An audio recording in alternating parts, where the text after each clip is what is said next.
సంక్రాంతి రేసులో అన్ని సినిమాల కన్నా చివరగా రిలీజ్ అయ్యి అద్భుతమైన విజయాన్ని అందుకొని 2019 సంక్రాంతికి గాను బిగ్గెస్ట్ బ్లాక్ బస్టర్ గా నిలిచిన F2 సినిమా సంక్రాంతి సీజన్స్ అన్నింటిలోకి all time second biggest hit గా నిలిచి సెన్సేషన్ ని క్రియేట్ చేసిన విషయం తెలిసిందే. ఇక బాక్సాఫీస్ దగ్గర రెండో వీకెండ్ రెండో వారంలో నాన్ బాహుబలి రికార్డులతో సెన్సేషన్ ని క్రియేట్ చేసిన ఈ సినిమా ఇప్పుడు ఓవరాల్ గా ప్రీ రిలీజ్ బిజినెస్ కు అత్యధిక లాభాలను సొంతం చేసుకున్న సినిమాల జాబితాలోనూ చోటు దక్కించుకొని రికార్డులకెక్కింది. బాహుబలి సినిమాలను పక్కకు పెడితే గీత గోవిందం సినిమా 15 కోట్ల బిజినెస్ కు 70 కోట్ల వరకు షేర్ సాధించి ఆల్మోస్ట్ 55 కోట్ల వరకు లాభాలను సొంతం చేసుకుని టాప్ ప్లేస్ లో ఉండగా, రెండో ప్లేస్ లో రంగస్థలం సినిమా 80 కోట్ల బిజినెస్ కు 127 కోట్లకు పైగా షేర్ అందుకుని 47 కోట్లకు పైగా షేర్ తో టాప్ 2 లో ఉంది.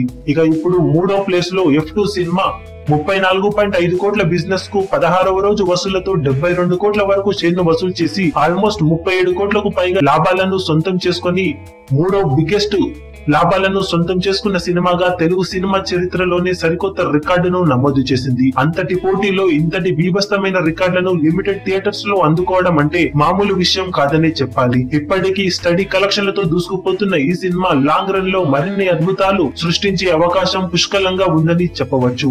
ఆదివారం సినిమా హోల్డ్ చేసిన తీరు చూస్తుంటే లాంగ్ రన్ లో 80 కోట్ల క్లబ్ లో చేరే అవకాశాలు పుష్కలంగా ఉన్నాయి. ఇక అంతకు మించి వెళ్తే మాత్రం cinema one of the biggest hits లో ఒకటిగా చేరడమే కాకుండా టాలీవుడ్ చరిత్రలో మరిన్ని అద్భుతమైన రికార్డులను నమోదు చేసే అవకాశం ఉంది. ఓవరాల్ గా సినిమా బాక్సాఫీస్ దగ్గర సాధించిన కలెక్షన్ల రికార్డులు ఎవ్వరి ఊహలకు అందనివనే చెప్పాలి. మరి ఫైనల్ రన్ లో సినిమా మరిన్ని అద్భుతాలు సృష్టిస్తుందో చూడాలి. ఈ వీడియో మీకు నచ్చినట్లయితే లైక్ చేయండి, షేర్ చేయండి, ఛానల్ ను సబ్స్క్రైబ్ చేయడం మర్చిపోకండి. ఏ చిన్న అప్డేట్ ను మిస్ అవ్వకూడదు అనుకుంటే బెల్ ఐకాన్ ని ప్రెస్ చేయండి. లేటెస్ట్ న్యూస్ కోసం మా ఛానల్ ని సబ్స్క్రైబ్ చేయండి. అప్డేట్స్ వెంటనే రావడానికి బెల్ ఐకాన్ ని ప్రెస్ చేయండి. లైక్, కమెంట్ మరియు షేర్ చేయడం మాత్రం మరవకండి.